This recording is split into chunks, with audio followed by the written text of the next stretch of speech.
Legacy in Motion is brought to you by BinaPavo, your sustainability, our business. Sunway Business School, fortune favors the prepared mind. Hi, welcome to Legacy in Motion. I am Dr. Jesrina. And I'm Dr. Leilanie. And today we have with us Mr. Daniel Sim, Executive Director of Cambridge English for Life. So, Mr. Daniel, maybe you could tell us a little bit about yourself and also bring us back to the beginning on how did your journey with Cambridge English for Life begin? Sure thing, yeah. Thanks, Dr. Jesrina. Appreciate it. Appreciate having me coming on board here. Most welcome.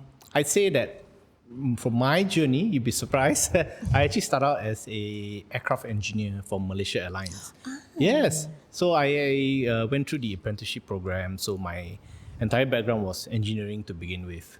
If you see those guys dressed in white, looking after the plane when it lands and before it departs, yeah, I'm the guy doing that. So I did that for, I'd say, from 2012. All right, all the way to 2017. So I was an aircraft engineer then in Malaysia Airlines. I also became a executive engineer during that time. So I was handling projects subsequently. Other than fixing planes, I was doing projects. So if you see any new planes come on board, I was in the department that gets rid of the older planes. Of course, you do want to keep the plane fresh and new every couple of years, right? But the years usually about like 10, 15 years. And after that, we refresh it, you see. Right, yeah. So I did that. My department was involved in exchanging those planes. So we deal with that. And I did several projects. So if you see any new A350s, the first few ones, my team is responsible for getting that. And how did you then move to Cambridge English for Life? What happened? Yeah. I'd say that at that time, the previous organization of Malaysia Airlines, we were pretty tough times. 370, MH17, and the company went through multiple restructuring. Yes. So at that time, I was more or less trying to see what else can I do, Right. because we had pay revisions, which weren't too nice at that time. So whatever happened at the time was I decided to try to venture elsewhere. So during that time, one of my friends actually talked to me about wanting to do some side business on the side. So it was basically a sales and sales training kind of business. So I tried it. Right. Really enjoyed it. We had a great time meeting with other people, getting to expand more of our circle, and trying to learn a new set of skills. And I actually use that a lot, especially when I talk with, when I use it in the Malaysia Airlines, I meet with a lot of external parties, a lot of customers from overseas. So dealing people from Japan, from the UK, even Australia and all. So I use that skill to try to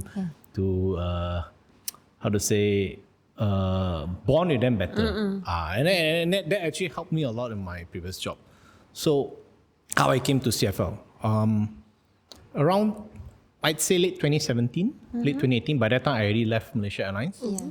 My, I would say the CEO of the company, of Cambridge English for Life, who was my relative, actually, she told me that, hey, I got this staff that's leaving, the franchise manager is leaving, right? And she asked if I could maybe help out for a bit, right? So basically it was, my responsibility was to try to find new franchisees to come on board. Okay, so I thought that, hey, maybe my skill set can be put to use. So I used that. Early 2018, I joined in. As a regional franchise development manager. Just need to look for new franchisees to come in and keep the existing franchisees, happy to if they wish to expand or set up additional centers. Right. So I started with that. Along the way, from 2018 until present date, I took on multiple roles actually. So I did a bit of marketing. Was a marketing manager at some point. I did the operations work. So I was the operations manager at some point. And ultimately, at around 2022, when the company went through a restructuring, I got the opportunity to have ownership in the company. Right. Right. So back then, after the restructuring, I had a bit of opportunity for ownership, and I used that. And I took it, and eventually I became executive director up until now. So it's been 3 years since I became the executive director for the company. Nice. And yeah, that's how my journey began. That's wonderful. And if I may ask a question, just going a bit back, right? Yep. So, what inspired the original version of Cambridge English for Life? And how has that evolved over the years, whatever that you have noticed? Okay, how has it evolved? All right. When I had a chat with our CEO, Dr. Elsie Chin, I also, one of the first things I did ask was that actually. Yeah. Was like, okay, so what made you started all this? Yeah. So the original vision was that our CEO was actually a teacher by training. Oh, nice. Right? So she taught in several places, like in, I believe, a school in Kelantan. I can't remember the name already. But eventually she came here to PJ, KL, and she taught at Asunta, taught at Selayang Baru. And then after that, she eventually left the public sector to do other jobs. Right? So what I remembered was back then, in the 90s, late 90s, my CEO wanted to get into business. So she tried a few things. Right. But eventually she settled on the what her passion was, which was teaching. All right, and teaching English to be specific. So I would say that what first started was born out of passion for teaching and providing the right education for our children. So going back all the way to history, Dr. Elsie, my CEO, she actually felt that a lot of the tuition centers out there, or that you see, people send kids and all that, they weren't really graded against international standards, right? So there's no benchmark for it. Right. And in fact, if you check it out right now, Okay. all the graduates of the SPM cert, nowadays you have, right? So you know that, I'm a CFR grade B1, B2, C1 or C2 for that matter. But back in those days, there weren't anything.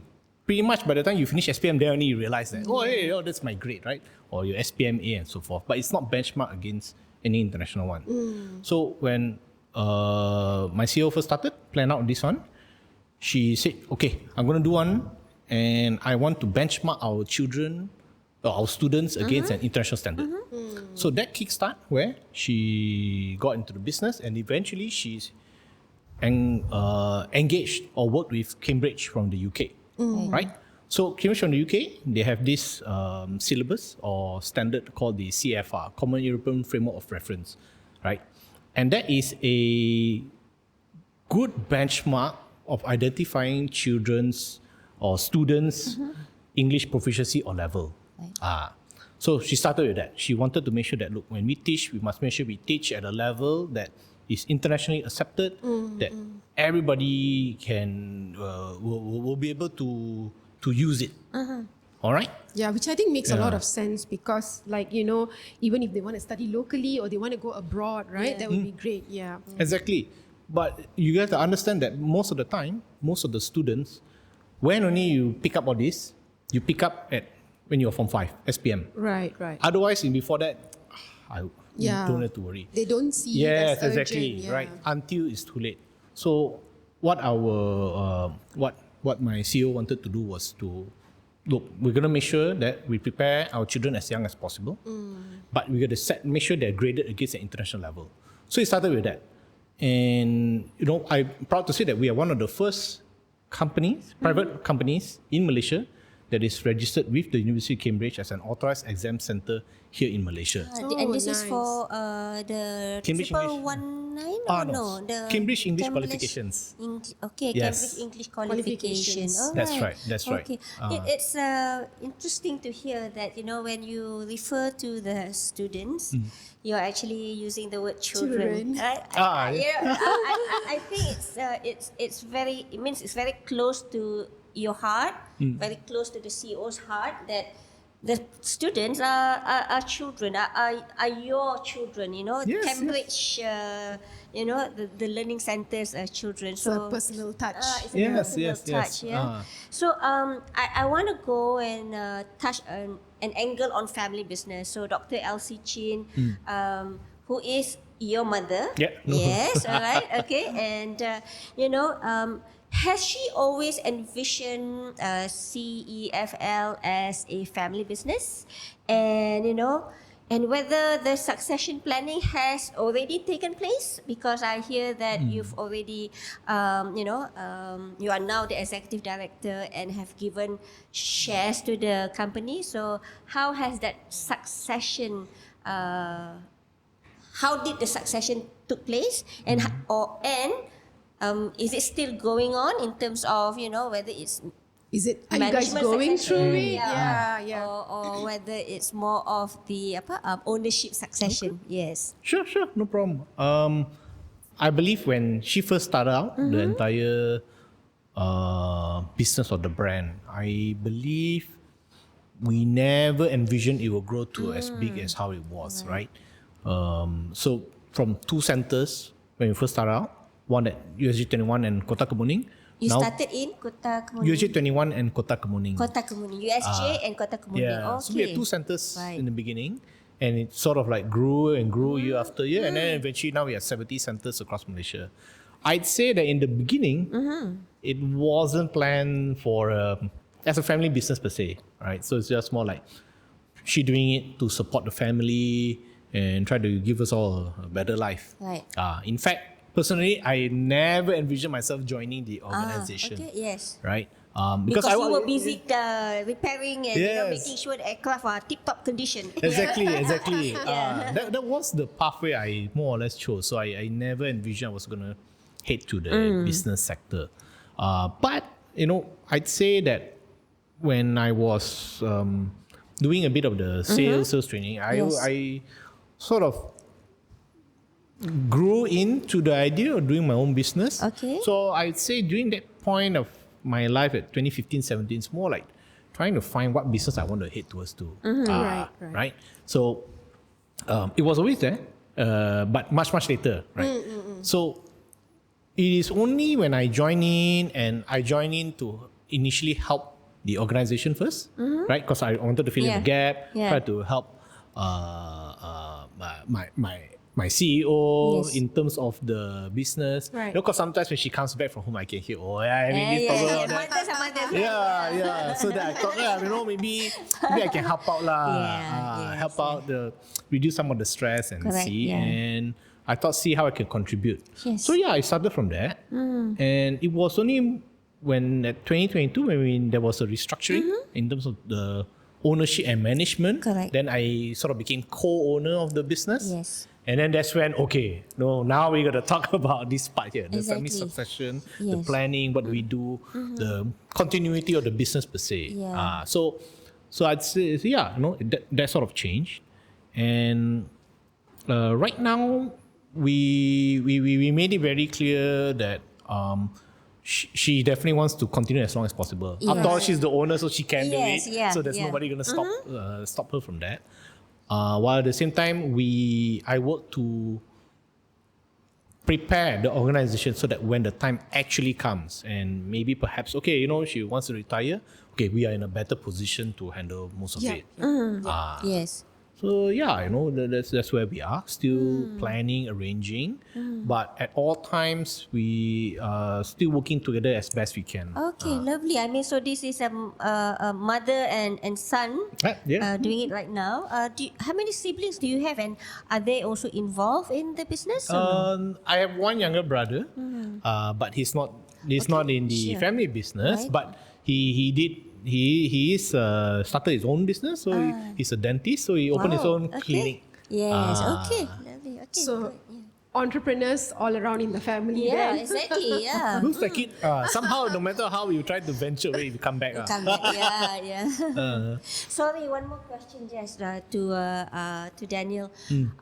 You said you started with 2. So how many branches do you have right now throughout Malaysia? Now we got 70 branches across 70 Malaysia. branches across 70. Malaysia or within Klang Valley? Across Malaysia. Across Malaysia. We are in all states except Kedah, Perlis, Terengganu, Pahang. But we're hoping to get some. Yes, soon. Yeah. Nice. And what are some of the lessons or the challenges or realities you have encountered when you were navigating this transition, this leadership transition? Was this challenge within the family, or whether was it in a professional management situation? If you could share with us a story that... I see. Yeah. I'd say that there were a few... in the beginning, definitely the first few challenge was trying to understand about the organization, how it works, and how the business makes money and so forth, right? And at that time, under a different leadership structure, so basically I had to report to someone, right? I report to my CEO, report to another group CEO, and so forth and so forth. So I say in the beginning, it's more about learning and about following, to the best of our abilities to try to hit certain targets and our objective. Eventually, as I became the executive director, now the role has changed to the point where now I have to be the one to come up that kind of direction already, right? So the first one was having to do that. So transitioning from following now to actually leading and guiding. So along the way, I'd say that I picked up a lot of things, right? One is, how do I get everyone on our side towards a specific direction? That's probably challenge number 1, right? Challenge number 2 is, how do I get while doing that, how do I also make sure that we fulfill our objective, like our financial objectives? How do I keep our franchisees happy? How do I keep our customers happy? How do I get our customers to keep coming back and all that? Stakeholder management. Yes, exactly. So we got to bring all this into place and work with the team that we have, our very diverse team, to try to cover as many points as possible. So that's one. I'd say that along the way, we also, in the beginning, I'd say it was a lot simpler. Basically, just show up to work, need to make sure I do my job, make sure I fulfill the targets, and then at the same time, I meet the objective from my group CEOs and all that. Then later on, it's transitioning towards how to set our own directions for the company, for the brand. And now I have to think from everyone's perspective, right? I have to think from, of course, our own. We definitely have our own targets to achieve. We got to think about our franchisees. We got to think about our center operators, our teachers, students, parents, the whole group, and even my own staff that we got to work on. Later on, it start to venture where I probably have to learn how to run the business, right? So I got to make sure that the company is able to sustain itself, pick up. Especially, we took over after COVID. So at that time, most of the companies, even our organization was in the red. So probably the biggest lesson was, how do I make sure we run the business in a way that we can sustain ourselves, we go back into the black, and then able to continue supporting all the franchisees and the parents who've been with us through thick and thin. Okay. After that, after we got past that objective, right? Meaning the company is stable. Okay, what do I do next? Then I had to learn a lot of, how do I keep everybody happy enough? I think because we deal with so many people. And one of the main challenge is keeping the balance just right. That we see a net positive growth in that sense, right? So that means that some people may have certain ideas on how to run things and all, and we got to take those feedback into consideration. But not all feedback we can more or less listen to. Yeah. So we will more or less have to choose. So you have to filter and make sure that the good ones you take it and move forward. The not so good ones to reflect back and see, how you can do things better, right? Yeah. Exactly. So I believe that maybe the biggest lesson I learned is trying to set what I call it as our universal truth. Okay, the universal direction. Okay, so once we set this, everything aligns towards it. Okay, so what we want is we want to know what works well. Right. What works well, we keep it, we share about it, we talk about it, we enhance, we improve it. What doesn't work, we learn from it, we decide whether we want to continue or not continue, and eventually what happens is once everyone knows the direction, that go here, don't go there, everyone more or less gravitates toward it. So as everyone starts to gravitate towards it, right, the culture sort of also shifts towards that direction. Yeah. And that allows us to then make it easier for our journey. All right. And that's probably the biggest lesson, trying to set that. And it doesn't take something like, I think about it done. Not like an You got to take some time, figure out what works best, lay out the foundation, and then plant the seeds, water the seed, and then let it grow, and then eventually you get to that area. Okay. So, perhaps I think I want to take on to what you were saying, and I guess as you said, growing requires a lot of planning, a lot of thinking, and a lot of making sure that you're making the right decision. So my next question is, as you grow, right? You mentioned you've got about 70 over outlets out there, except for Perlis, Kedah, Terengganu, and some of that. So moving forward, how do you plan to not just expand, scaling up, but also how do you stay true to your universal truth? Yeah. That's right. Do you share how do you do that? Yeah, what growing at the same time staying true to your universal truth. Right, no problem. I guess the universal truth when we first set out was going back to what the company was founded upon, which is providing quality English education for our students, and we make sure that remains unchanged even from the beginning until now. Right. So that means everything that we do must benefit the student. They must learn better. We must use materials that excites the students. We will use materials that is easy for the teachers to teach. We must use materials that gets the teacher equally excited to teach, and anything else that contributes to the positive learning environment. Right, like sometimes for us, our materials we actually use our National Geographic syllabus, and that's very special. Our popular materials that we use, and what's so special about it is the books itself comes with certain digital codes. So that means the student at home can also use and continue with their revision. What's more important is those codes is used by our teachers at the center to make the teaching a lot easier and more fun. Right. So at every time when we try to grow the business, it starts with that first. Right. So if the student learns better, teacher teaches better, that's the one we go for. Yeah. Right. So by not jeopardizing that, we've seen some results.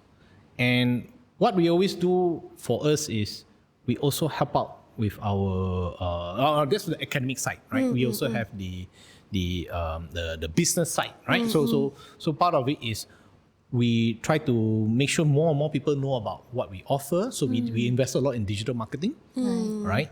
We invested right at the time when COVID happened, and at that time it was just nice. We revamped everything. We rebuilt our funneling from scratch, rebuilt our website from scratch, and started focusing on this key area. So that led to a lot more people getting to know us. So in a way, we sort of scaled up in that sense. More centers know about. More students know People, about us, parents, teachers eventually start asking, hey, I'd like to teach at your centers. Right. Wow, that's nice. And eventually we able to expand and open up more centers that way. So I say that's how we've been able to scale up. And of course, we continue to look for more ways. For example, what else can I do to reduce costs for our franchise operations? Can I make it cheaper for certain things? But provided it doesn't jeopardize the learning experience. Right. So that's how we've been doing that. Okay. So now that Cambridge English for Life has gone through a transition and it has 70 over branches, how would you describe the culture that you have built for Cambridge English for Life? And is there a specific leadership value or philosophy that guides your team? It could be from yourself, it could be from your CEO as well. Okay. I'd say from personal experience, one thing that I try to set in our culture is choosing your own battles. That's pretty important, How I view it is this. When we took over the organization, there's a lot of things because we had to do massive restructuring. So imagine at that time, I didn't have any HR department. I had no accounting department. And we were severely understaffed in most of our centers. And that's because, COVID. We had to do a lot of cost-cutting measures. Yes. We cannot operate at the full capacity. A lot of people had to take in double, triple roles. And it was a tough time for everybody. Yes. I made sure that when we come on board, we got to tackle all these problems. So why I say choose our battles. Now, at that time, there were many other problems. I'd say that maybe in an organization, we got, 50 problems? But I only got the capacity to handle maybe 10 at a time. Yeah. Yes. Exactly, right? And there's only 24 hours in a day. Right? Correct, exactly. And 8 hours of that you need to sleep. No, absolutely right. So that's why one of the things was, we had 50 problems, but we got energy to tackle 10. Yeah. So I always tell our team, just choose. What are the top 10 that we got to fix first? Then what happens to the other 40 is you deal with the consequences, right? You apologize, you say, look, I'm so sorry, I'll try to fix it, I'll try to get things in order and so forth. And you have to actually fix it. Now I say we're in a comfortable situation where if I have the same 50 problems and I've taken the time to rebuild our team's capacity, now I can handle about 30 or 40 of them. Nice. Right? And so that's where it comes with choosing your own battles first. And trust me, there's a lot of battles that we got to go for. Meaning that sometimes it can be as simple as one center, maybe one of our centers is a bit unhappy with us. Unhappy because we've not been able to support him or her in this manner. Right. All right? And we tried. Just imagine, I didn't have any, I didn't have a marketing department back then. So if my center has a marketing problem, I don't have, I'm the one who go down. Right. I go down, I say, okay, this is what you do. You do this, do this, do this. While I find another person, while I hire a HR person who then can help me hire the marketing team, then we slowly pace ourselves. Now we are in a point where the team can choose their own battles. Why? Because one thing is the focus.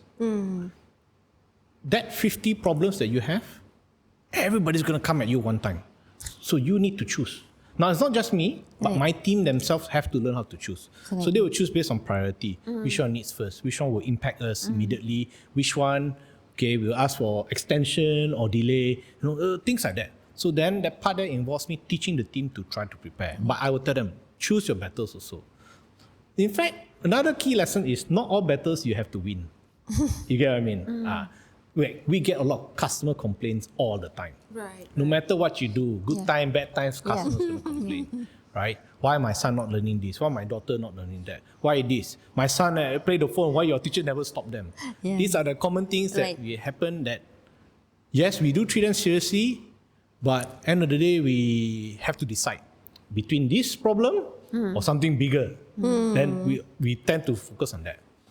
So as my team got more proficient in this area, we start to hear most of this noise slowing down or dying down, right? Because what we want is focus on actual feedback, not on the noise there. So and that's probably one main culture that we've have been fortunate enough to employ here. Right. And of course, not just choosing battles, but constant improvement. A key thing that I always tell my team is you have to grow a little bit here and there. So every year or every day you come, you need to be better than yourself the day prior. You need to be 5% better, 10% better, 2%, 3%. Whatever it is, you need to start to improve and get there. And that's so far been the culture that we have. That's wonderful. Yeah. And education as we know it is moving so fast. It's a ever-changing landscape.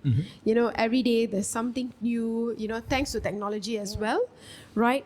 So how do you ensure that your team, your franchisees continue to innovate while still upholding the values of your business?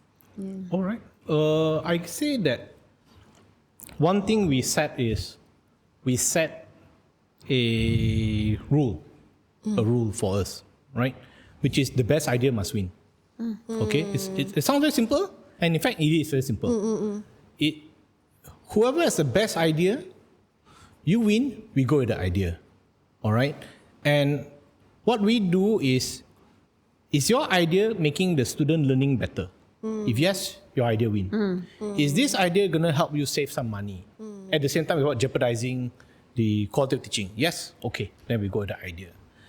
And by doing this, will it improve the customer experience, right? Our parents, are we able to exceed the expectations? If yes, then we go for it. So the best ideas always win, and we push all our centers, in fact my own team, to do that as well.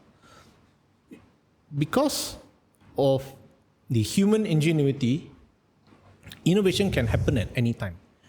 There were many ideas that I never thought of it, but after meeting our franchisees, wow, they inspired it and said, that's a great idea. Okay, let's do that, right? In fact, our team itself also has shown the capacity and capability to even come up with innovative ideas that even I never thought of, right? But it wasn't easy, I can tell you that. Yeah, right? sure. I say that the trying to set the direction of innovation without jeopardizing the quality of teaching and learning is still the main focus at. So what happens is when the centers come and they focus too much on cost-cutting measures, then we tell them, no, you cannot. You cannot. You need to make sure that this part doesn't happen.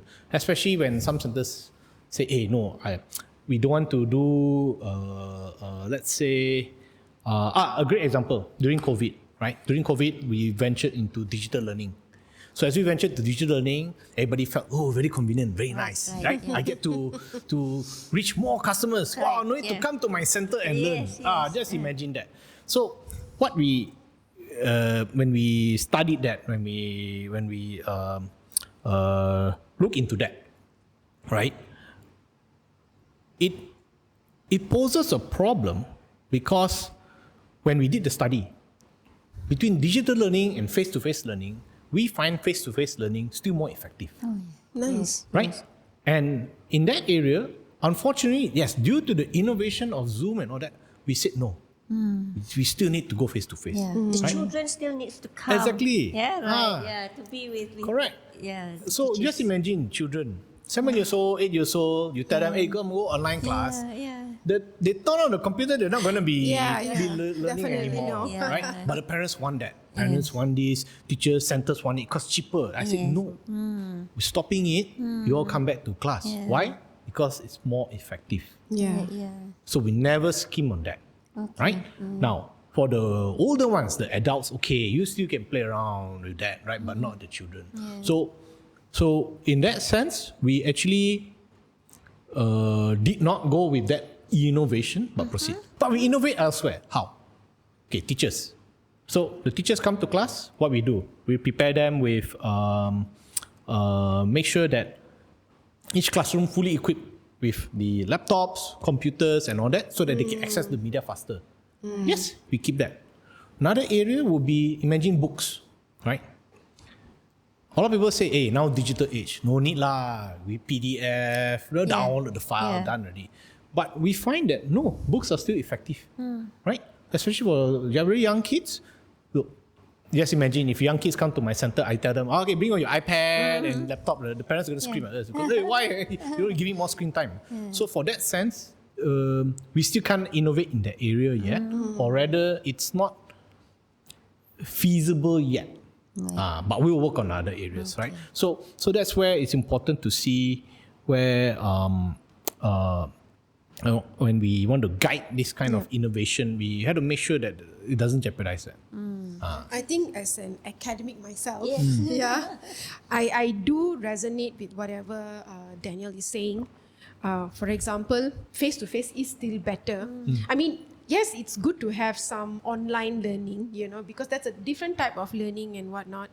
And also, because these are kids, right? 7, 8, in their primary school, I suppose, right? I think research has shown that, 80% of learning comes from writing on paper, and for example, notes, right? Nowadays, they like to just type it out and stuff, Writing is always more, So I always most tell my effective. students, write it out. Put it on a piece of paper. There are students who still do that. I mean, of course, I'm teaching tertiary level. But that is actually still one of the best way. And I just want to applaud you for always putting the students first. You've of course you are a business, right? Which means cost is very important. But I think putting the students first, the children, putting them first means that they are your most important stakeholders, I believe, and their learning is what is utmost important. So I think that is something that you guys are definitely doing right. Yeah, appreciate it. Thanks. And that's all due to our centers. Well, we're fortunate that a lot of our centers who have been with us sees it the same way as well. So for them to see that, yes, this is the right way, we continue on, because end of the day, that's going to be the result for us. Right? Students grow, improve, student better, more people come to you, then of course the business flourishes and all that. And that's how we always envision it, right? It's not something you can come, dump everything, make it grow so fast and all that. You can't do that. In education line, it's something that takes time. It's a process. It's a process. It's nurturing the children.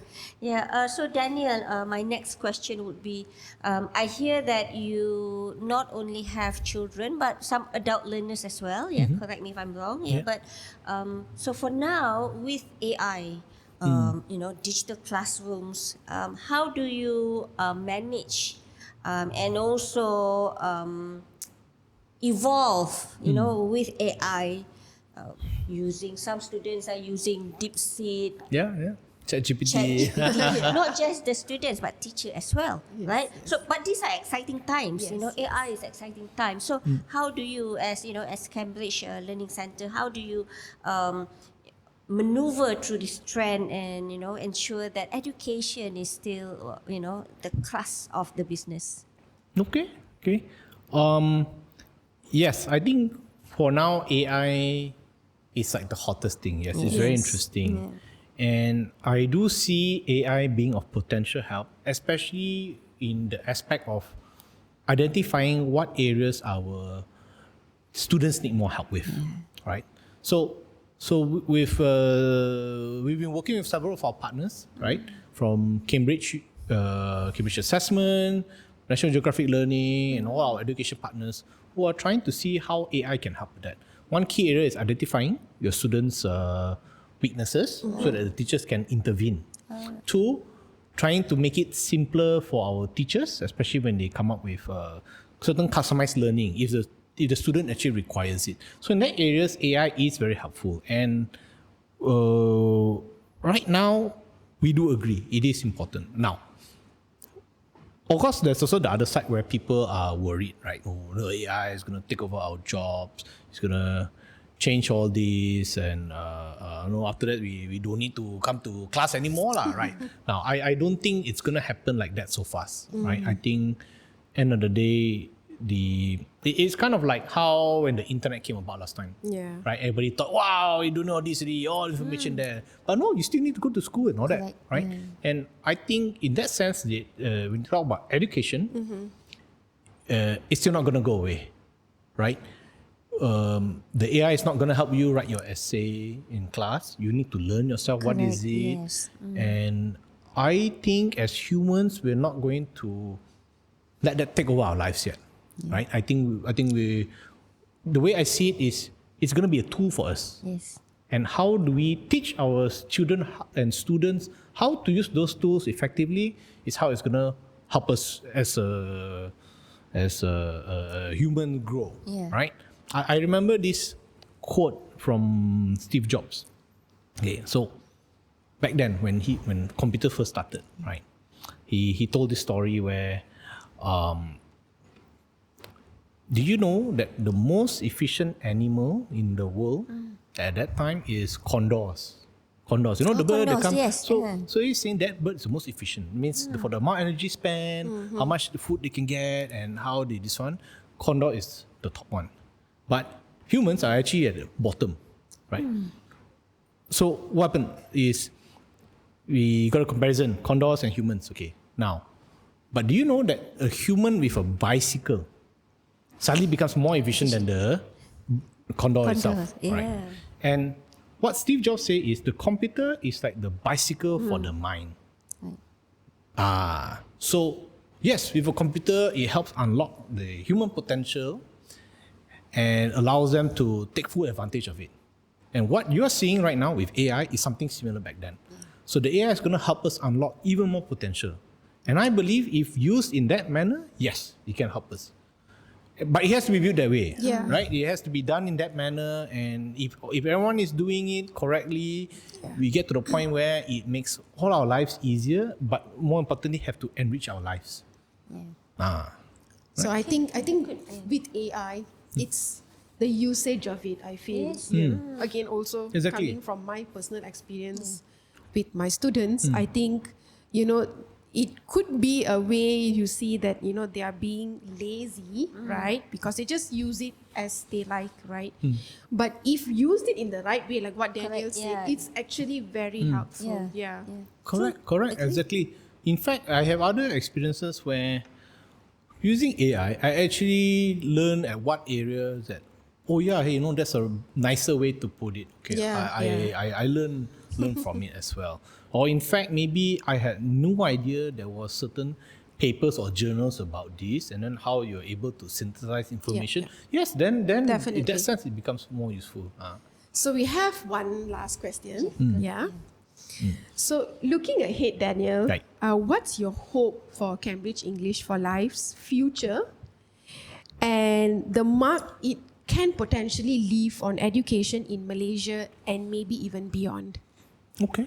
I believe for CFL, what we're hoping for is to be the #1 English language center in Malaysia.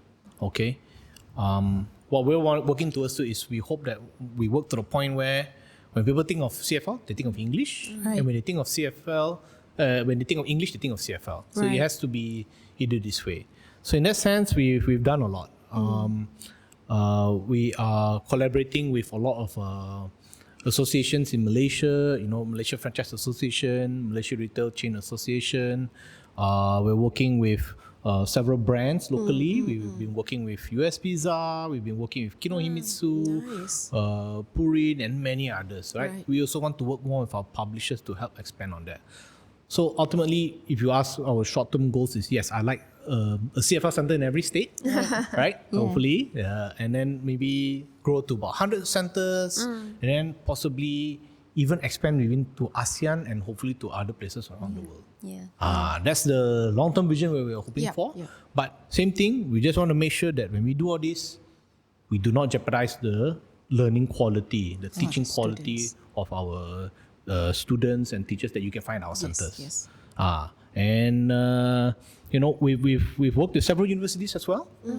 We've done some project for UNIMAS in Kuching, and we hope that with this all we'll be able to reach out to more people. Yes. You know, and I'm confident in a few years we'll hit all our objectives together. Okay, lovely, wonderful. too. Yeah, I really hope, I'm sure Jess and I really hope that you'll be able to reach your goals, and not just reach up to 100 outlets, but Thanks. across the ASEAN. globe. Yeah. And across the globe. Yes. Appreciate it. Yeah. Thank you so much, Daniel, for your time today. And This is Legacy in Motion. thank you. Thank you.